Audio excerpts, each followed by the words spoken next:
بسم الله الذي لا يضر مع اسمه شيء في الأرض ولا في السماء وهو السميع العليم.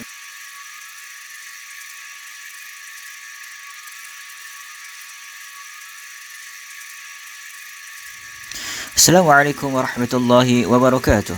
Alhamdulillahirrabbilalamin. Wassalatu wassalamu ala rasulillah wa ala alihi wa sahbihi wa man wala. Alhamdulillah, bertemu lagi kita para pelajar sekalian pada tahun 6 pada pelajaran Tauhid. Hari ini kita akan masuk kepada unit 3 iaitu kesan beriman kepada sam'iyat. Kesan beriman kepada sam'iyat. Baiklah. Yang pertama, mari kita melihat pada buku teks pada muka surat 14.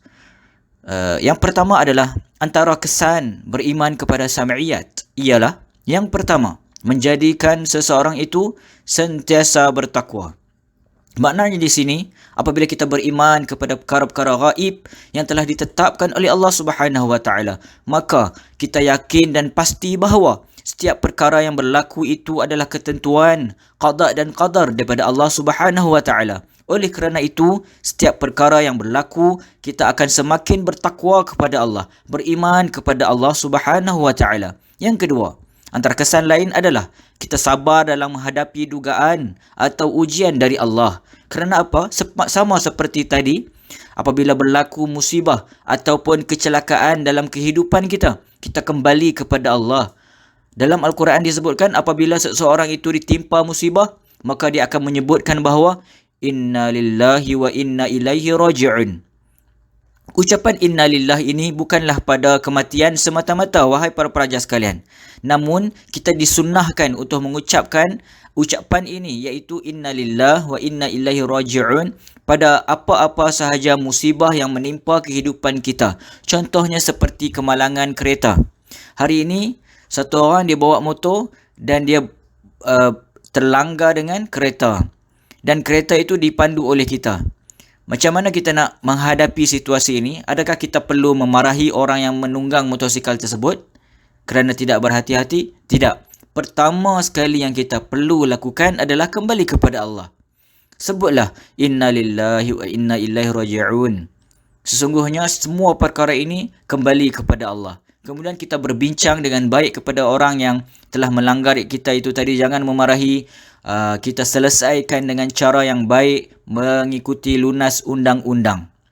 Baiklah, antara kesan yang ketiga adalah kita sentiasa mendapat ketenangan dalam hidup. Apabila kita menerima kesemua ketetapan ataupun takdir yang Allah Subhanahu wa taala telah tetapkan dalam kehidupan ini, maka kehidupan kita tidak akan lagi menjadi gundah gulana. Kehidupan kita tidak akan lagi jadi caca marba.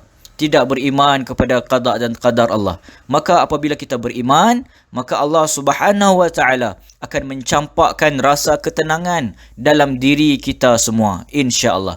Baiklah, dan perkara kesan keempat beriman kepada sam'iyat adalah kita mendorongnya melakukan kebaikan dan meninggalkan larangan Allah.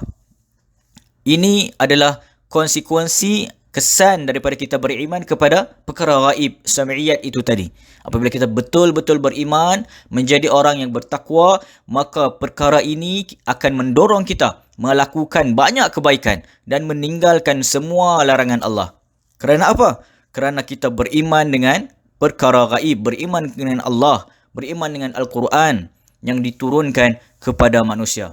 Firman Allah Subhanahu wa taala, A'udzu billahi minasyaitonir rajim. Alladzina yu'minuna bil ghaibi wa yuqimuna as-salata wa mimma razaqnahum yunfiqun.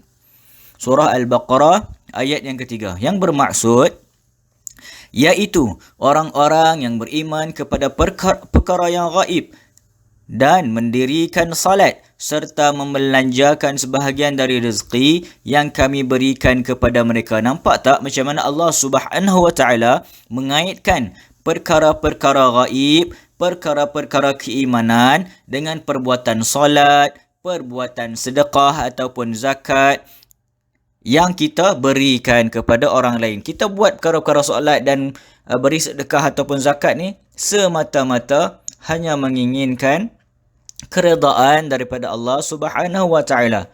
Kita mungkin tak nampak balasan di dunia ini kalau kita rajin solat.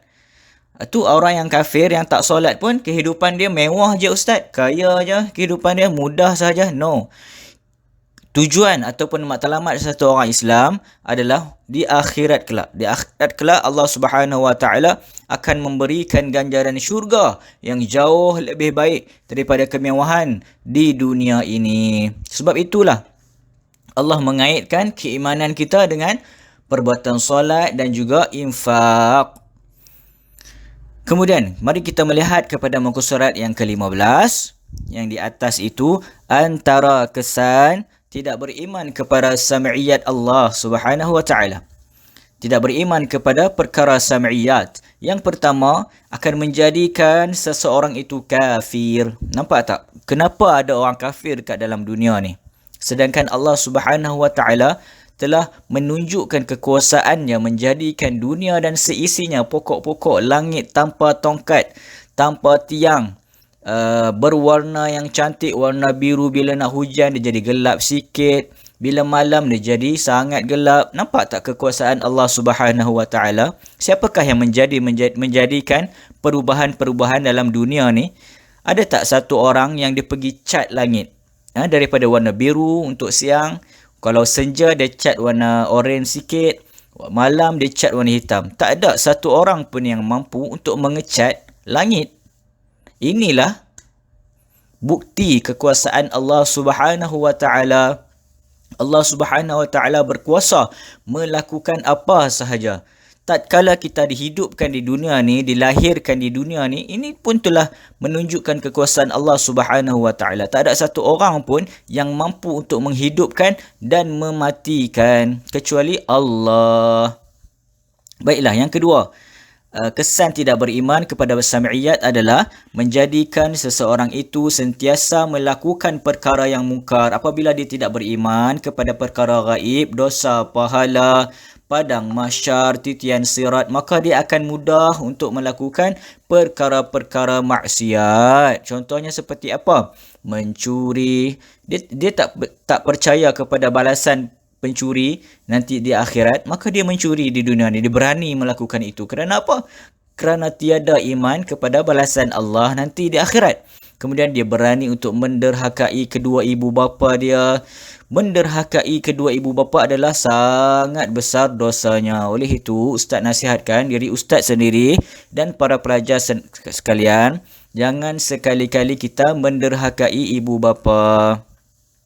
Kemudian, antara kesan lain tidak beriman kepada sam'iyat nombor 3 adalah mudah berputus asa dan tidak bersyukur. Nampak tak? Hal ini sering sekali berlaku dekat orang kafir bila dia ditimpa musibah yang sangat dahsyat. Contohnya dia berhutang dengan hutang yang sangat banyak. Maka dia ambil jalan penyelesaian yang macam mana? Dia akan bunuh diri. Bila dia bunuh diri, ini menandakan apa?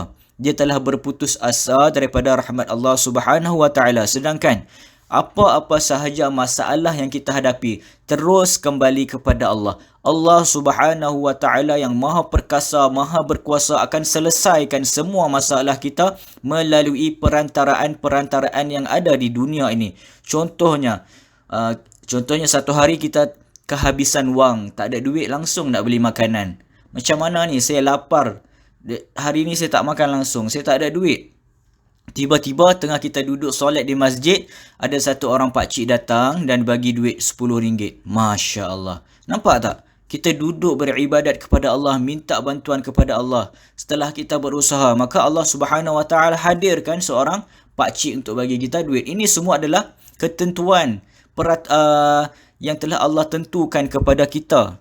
Rezeki kita pada hari itu. Kita hendaklah bersyukur dan terima dan menggunakan duit itu ke jalan yang paling baik.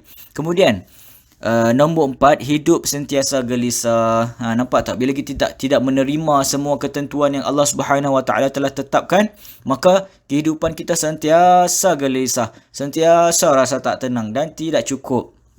Dan antara kesan lain adalah nikmat yang diterima dirasakan berkurangan serta tidak pernah cukup. Nampak tak macam mana yang Ustaz cakap tadi? dia akan rasa walaupun duit dia banyak, contohnya dia dah kaya dah. Dia dah ada semua benda dia ada. Rumah yang besar, kereta yang besar. Dia masih lagi rasa tak cukup dan kehidupan dia diteruskan lagi dengan mencari harta sebanyak-banyak mungkin. Sedangkan apa yang ada pada diri dia sudah lebih daripada cukup. Cuba kalau dia jadi satu orang kaya yang beriman, dia banyak harta, kemudian dengan harta dia menjadikan dia orang yang suka beribadat, suka bersedekah, suka berbuat baik kepada orang lain. Nescaya Allah Subhanahu Wa Taala akan campakkan rasa kecukupan dalam hati dia. Sebab apa? Sebab semua kekayaan yang dia miliki, dia rasakan bukanlah milik dia seorang. Dia harus berkongsi-kongsi kekayaan yang dia ada ni atas amanah daripada Allah Subhanahu Wa Taala. Hakikat sebenarnya adalah daripada Allah Subhanahu Wa Taala. Oleh sebab itulah dia melakukan perkara-perkara kebaikan dan Allah Subhanahu Wa Taala mencampakkan rasa kecukupan dan ketenangan dalam hati dia. Baiklah, mari kita melihat firman Allah Subhanahu Wa Taala. أعوذ بالله من الشيطان الرجيم ومن أعرض عن ذكري فإن له معيشة ضنكا ونحشره يوم القيامة أعمى.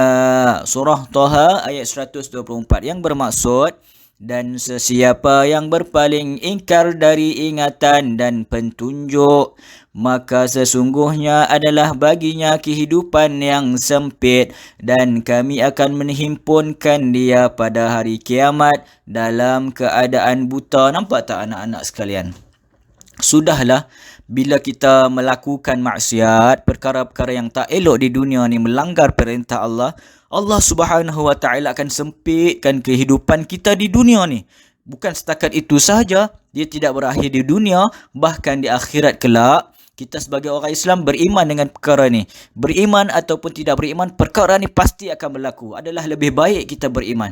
Di akhirat kelak dia tidak akan mendapat keselesaan dan nikmat. Malah dia akan dihimpunkan dengan keadaan yang sangat-sangat sukar, sempit. Nampak tak? Di akhirat kelak pun dia akan diazab dan dibangkitkan dalam keadaan buta. Kerana apa? Dia tak nampak dengan kenikmatan yang Allah Subhanahu Wa Taala telah berikan dia di dunia ini.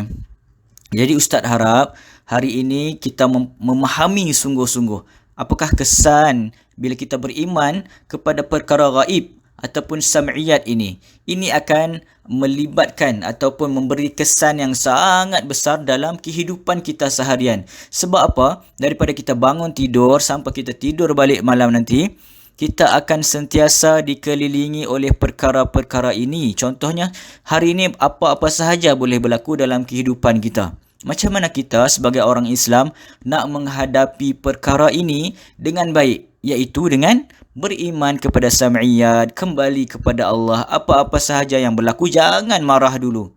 Kan? Cuba selesaikan dengan cara yang paling baik. Kembali kepada Allah, istighfar kepada Allah. Mungkin kesalahan yang berlaku berpunca daripada diri kita. Jangan kita cari kesalahan orang lain dahulu. Tapi kita tengok dulu apa kesalahan yang datang daripada kita dahulu. Kita perbaiki diri kita. InsyaAllah Allah Subhanahu Wa Taala akan perbaiki persekitaran kita. Apa-apa sahaja perkara baik kita syukur, dan perkara-perkara yang tidak baik kita sabar. Itulah tuntutan agama Islam. Baiklah anak-anak murid sekalian, seperti biasa Ustaz nak kamu semua buat nota berkenaan dengan tajuk kesan beriman kepada sam'iyat pada muka surat 14 dan 15 ini dalam buku tulis dengan contohnya macam buat peta minda. Mind map, peta minda, macam mana kamu nak faham perkara ini dengan baik apabila kamu baca balik nanti apa yang kamu tulis itu. Baiklah, setakat ini dulu kita sudahi kelas kita dengan tasbih kafarah. Subhanakallahumma wa bihamdik, ashhadu an la ilaha illa anta, astaghfiruka wa atubu ilaik. Assalamualaikum warahmatullahi wabarakatuh.